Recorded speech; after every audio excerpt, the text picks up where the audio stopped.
शामिल हो सकता है। और अत्याधुनिक हथियार जब बरामद होता है तो इसकी संभावना और भी प्रबल हो जाती है, क्योंकि बड़े जो माओवादी केडर के जो लोग हैं उनकी सुरक्षा में भी जो इस तरह के जो अत्याधुनिक हथियार को लगाया जाता है। तो फिर सर्चिंग की प्रक्रिया जब पूरी होगी उसके बाद ही पता चल पाएगा कि आखिर किस तरह के जो और भी लेकिन अत्याधुनिक बीच जो में हमने राइफल कुछ समय में जो खबरें देखी और अपने दर्शकों को बताई युगल, वो खबरें ये साफ दर्शा रही हैं कि इस वक्त नक्सलवाद की उस लाल आतंक की जो कमर है वो लगभग टूट चुकी है। अब अंतिम सांसें गिन रहे इस लाल सलाम को आखिरी सलाम कहने का वक्त आ गया है।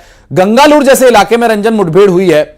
ये गंगालूर अक्सर अमूमन चर्चा में इसलिए भी रहता है क्योंकि नक्सलियों की नर्सरी इस इलाके को कहा जाता है। तो अभी क्या यह माना जाए कि वो समय जल्द नजदीक आ गया है जो हम उम्मीद कर रहे थे कि 2026 में आएगा?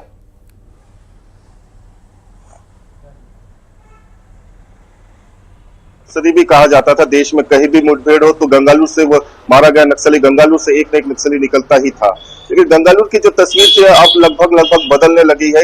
इसे कुछ दिनों पहले जो दिनेश मोरियाम की हम बात कर रहे हैं, 8 लाख का इनामी था और उसकी पत्नी भी नक्सली रही है।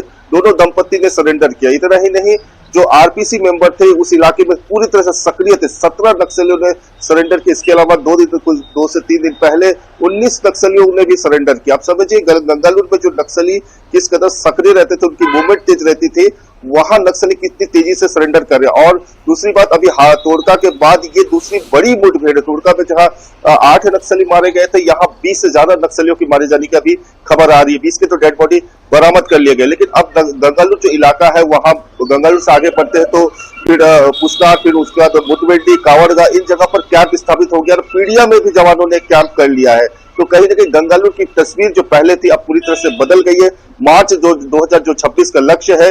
बटालियन नंबर 1 के एरिया के बाद गंगालूर से पूरी तरह से नक्सलियों का सफाया हो रहा है, ये कहा जा सकता है। रंजन, मैं लौटूंगा आपके पास। इस बीच हमारे सहयोगी श्रीनिवास भी हमारे साथ जुड़ गए। श्रीनिवास, अमूमन हम देखते हैं जैसे जिसमें सुकमा, दंतेवाड़ा, बस्तर, ये वो जगह है जहां पर अक्सर नक्सली वारदातें होती रहीं या देश में कहीं भी नक्सल वारदात हुआ करती थी। आज से कुछ समय पहले की हम बात करें तो इन जगहों से वो नक्सली निकल कर आते थे। लेकिन अब इन जगहों के कोर एरियाज में जैसे गंगालूर जैसी जगह पर एंटी नक्सल ऑपरेशंस चलाए जा रहे हैं। क्या जहां ऑपरेशन चलाए जा रहे हैं उसके आसपास भी पहले अलर्ट किया जाता है? आसपास के इलाकों में भी मूवमेंट दिखी जाती है जिससे कि नक्सली भागकर न निकल पाए? आप इस वक्त कहां पर मौजूद हैं और क्या यहां पर इस तरह की कोई सुगबुगाहट? जी बिल्कुल, जो गृह मंत्रालय द्वारा जो डेडलाइन दिया गया है मार्च 2026 का, उसी को लेकर जवान लगातार ऑपरेशन कर रहे हैं। जवानों को जो मूवमेंट मिलता है नक्सलियों का, उस मूवमेंट के आधार पर जो सुरक्षा बल के जो जवान रहते हैं वो काफी संख्या में माओवादी घेरने के लिए निकल जाते हैं। यही कारण है कि जो आज बीजापुर और दंतेवाड़ा के जो सरहदी सीमा है, गंगालूर के इलाका है, वहां पर जबरदस्त मुठभेड़ हुई है और इस मुठभेड़ में 20 से अधिक नक्सलियों के मारे जाने की जानकारी मिल रही है।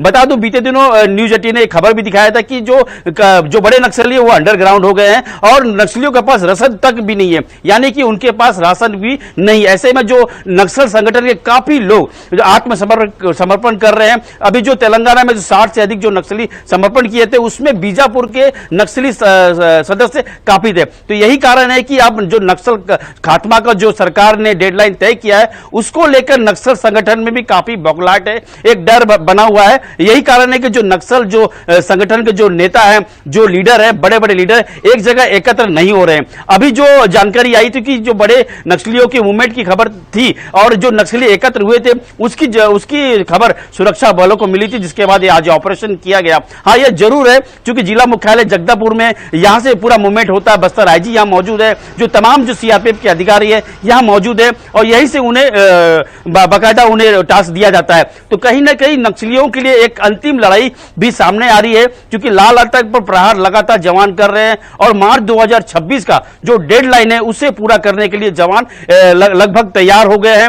और जो बस्तर का जो कोर इलाका है, चाहे माड़ हो चाहे इंद्रावती कोर इलाका, यहां पर माओवादी की मूवमेंट की खबरें लगातार मिलती रहती है और यही इलाका माओवादी के लिए काफी सेफ जोन माना जाता है। और इसी इलाके में जो सुरक्षा बलों की संयुक्त ऑपरेशन लगातार कार्रवाई कर रही है, इसी को देखते हुए आज एक बड़ी सफलता के रूप में सामने आई है। निश्चित रूप से हमला चौतरफा हो तो संभलने का मौका नहीं मिलेगा युगल। ये जो जिस तरह से अभी श्रीनिवास बता रहे थे कि वो रसद की कमी, दवाइयों की कमी, डॉक्टरी का जो आवश्यकता है कि किसी भी इंसान को होती है, वो सब अभी अभाव में चल रहा है नक्सलवादी उन नेताओं का जो इसे लीड कर रहे थे जंगलों में बैठ करके। लेकिन उसके भी अलावा जब ये इस तरह के हमले होते हैं तो नक्सलियों के हौसले पूरी तरह से पस्त हो जाते हैं।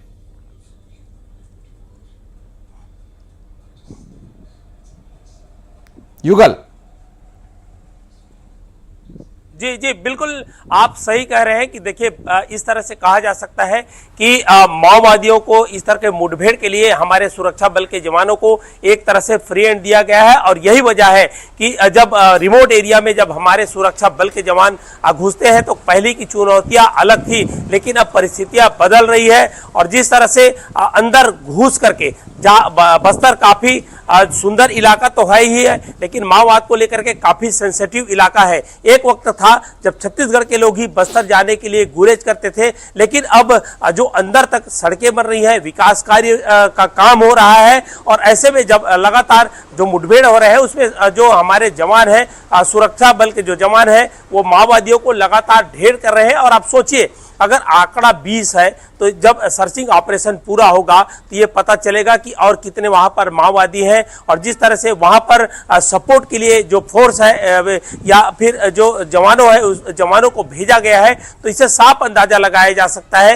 कि हमारे सुरक्षा बल के जो जवान हैं पूरी प्लानिंग के तहत अगर वो सर्चिंग ऑपरेशन चला रहे हैं, डोमिनेटिंग एरिया तक अगर घुस रहे हैं, कर रहे हैं, तो इससे ये साफ जाहिर है कि माओवादियों को खात्मा करना हमारे सुरक्षा बल के जवानों का, संयुक्त टीमों का ये पूरा प्रयास है। और ये लगता है जिस तरह से अभियान चल रहा है माओवादियों को पीछे खदेड़ने का, उन्हें सर्चिंग ऑपरेशन में मार गिराने का, तो इससे साफ लगता है कि मार्च 2026 से पहले ये टारगेट पूरा होगा। आपको याद होगा कि केंद्रीय गृह मंत्री अमित शाह जब यहाँ पर आए थे तो पत्रकारों से चर्चा करते हुए उन्होंने कहा था कि अगर नक्सली मान में भी होंगे तो उन्हें ढूंढ निकाला जाएगा, समय रहते अगर वो सरेंडर। और युगल मुझे लगता है ये उसी मांद में घुसने का समय है। ये जो लाल आतंक पर ये स्ट्राइक हुई है, ये निश्चित रूप से खेमनारायण से भी इस बारे में बात करेंगे। हमारे सहयोगी खेमनारायण मुझे फ्रेम में नजर आ रहे हैं। खेमनारायण अगर आवाज मिल पा रही है आपसे तो जानना ये चाहेंगे कि जिस तरह से युगल अभी जिक्र कर रहे थे कि मांद में घुस करके मारेंगे नक्सलियों को, मुझे लग रहा है कि अब सुरक्षा बल मांद में ही घुस गए हैं और बड़ी संख्या में जो नक्सलियों का यहां पर सफाया किया जा रहा है, एंटी नक्सल ऑपरेशन चलाए जा रहे हैं, ये अब अपने बिल्कुल अंतिम चरण में पहुंच गया है। जी बिल्कुल, मैं इस पे जाऊंगा कि पिछले जो 16 अप्रैल को भी 29 नक्सलियों से जिस प्रकार से कांकेर पुलिस ने शुरुआत की थी, एक बड़े मुठभेड़ में जो है 29 नक्सलियों को मारा था। और ये जो मार्च से लेकर जो मई और जून तक का जो महीना होता है, इस महीने में जो है जवानों को जंगलों में घुसने में आसानी होती है। और जिस प्रकार से जो नक्सली हैं वो जानते हैं कि इस समय जो है जवान हम पर भारी होते हैं, और जवानों ने जो है इस बार फिर से आप देख सकते हैं कि आज जिस प्रकार से बीजापुर, नारायणपुर और कांकेर जिले के जो जवान हैं उन्होंने जो है जो नक्सलियों के जो प्रभावित इलाके हैं वहां पर सर्चिंग अभियान चलाया है। हालांकि नारायणपुर जो जिला है वहां पर सर्चिंग अभियान पर आईडी ब्लास्ट नक्सलियों ने की है, लेकिन फिर भी जो है नक्सलियों को जो घेर लिया गया है। और कांकेर और नारायणपुर के जो सरहदी इलाके हैं वहां पर 4 जो माओवादी हैं उनको ढेर कर दिया गया है और वहां से उनके 100 को बरामद किया गया है, साथ में ऑटोमेटिक हथियार बरामद किया गया है। और आपको मैं बता दूं कि ये अनुकूल समय होता है जवानों के लिए, जब इस प्रकार से सर्चिंग अभियान की जाती है तो वो सफलता जरूर दिलाती है। जी स्वाभाविक रूप से, क्योंकि जिस तरह से रंजन अभी बता भी रहे थे कि परिस्थितियां अभी कुछ भी कहना इस बारे में जल्दबाजी होगी, चूंकि अभी सपोर्ट चाहिए होगा। 5 से 6 घंटे रंजन हो गए हैं मुठभेड़ जारी हुए, लेकिन मुठभेड़ जारी रहेगी इसके लिए भी निश्चित रूप से एक बहुत सपोर्ट की आवश्यकता होगी, कुछ और जवानों की टुकड़ियों को वहां पर भेजे जाने की आवश्यकता है। लेकिन क्या किसी भी तरह से यह जानकारी मिल पाए कि लगभग कितने नक्सली वहां हो सकते हैं? कैंप्स के बारे में, किस तरह के कैंप्स वहां लगाए गए हैं, क्या कुछ वहां पर है वर्तमान स्थिति?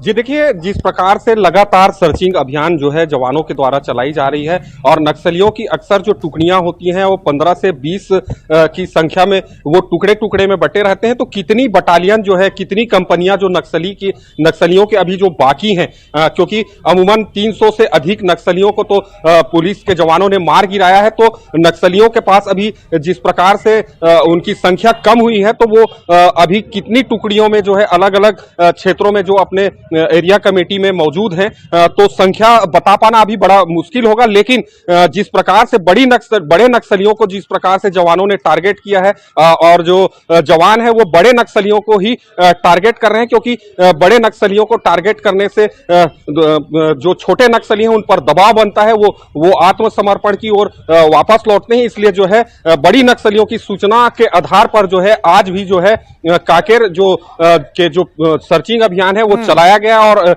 जो है वहां पर जो 4 नक्सलियों को ढेर किया गया है। जी बिल्कुल। और लेकिन अभी जो कांकेर में घटनाक्रम घटित हुआ 4 नक्सलियों पर, ये भी, इस पर भी अपडेट लेंगे, मैं आपके पास लौटूंगा। फिलहाल रंजन के पास चलते हैं। रंजन, आवाज मिल पा रही है तो जानना चाहेंगे अभी क्या है अपडेट। रंजन जी, तो अपडेट। हेलो। जी जी जी, सुन पा रहे हैं। जी बिल्कुल, मुठभेड़। Hello hello. जी बोलिए रंजन, सुन पा रहे हैं। जी, गंगालूर इलाके में मुठभेड़ अभी फिलहाल जारी है। अधिकारियों की तरफ से कोई नया अपडेट तो जारी नहीं किया गया है, लेकिन जवानों के लिए मदद के लिए रीइंफोर्समेंट जो पार्टी है वो अलग अलग कैंपों से इसमें रवाना कर दी जा रही है। जो जानकारी अभी हमें सूत्रों से मिल रही है वो ये कि जवान जो ऑपरेशन में शामिल जवान लगातार उस इलाके की सर्चिंग कर रहे हैं। अभी तक 20 डेड बॉडी रिकवर की गई है, लेकिन इलाका काफी बड़ा है, इसलिए पूरे इलाके में जवान पूरी तरह से फैले हुए हैं। क्योंकि 20 नक्सली वहां मारे गए थे, नक्सलियों की संख्या वहां अधिक है, तो जो बचे नक्सली है वो किस दिशा में भागे हैं उन्हें ट्रेस करने के लिए प्रयास किया जा रहा है।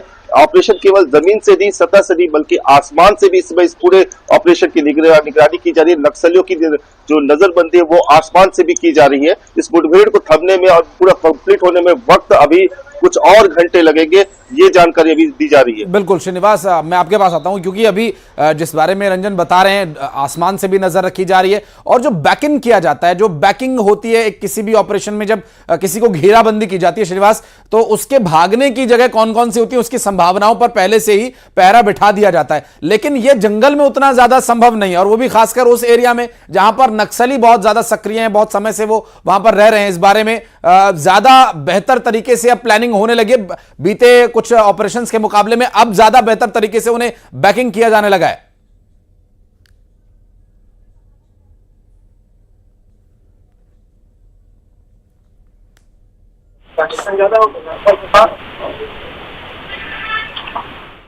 और लगता है आवाज नहीं पहुंच पा रही है श्रीनिवास तक। एक बार फिर से लौटेंगे, आप सभी हमारे साथ बने रहेंगे। एक वक्त छोटे से ब्रेक का जरूर है। आप लोग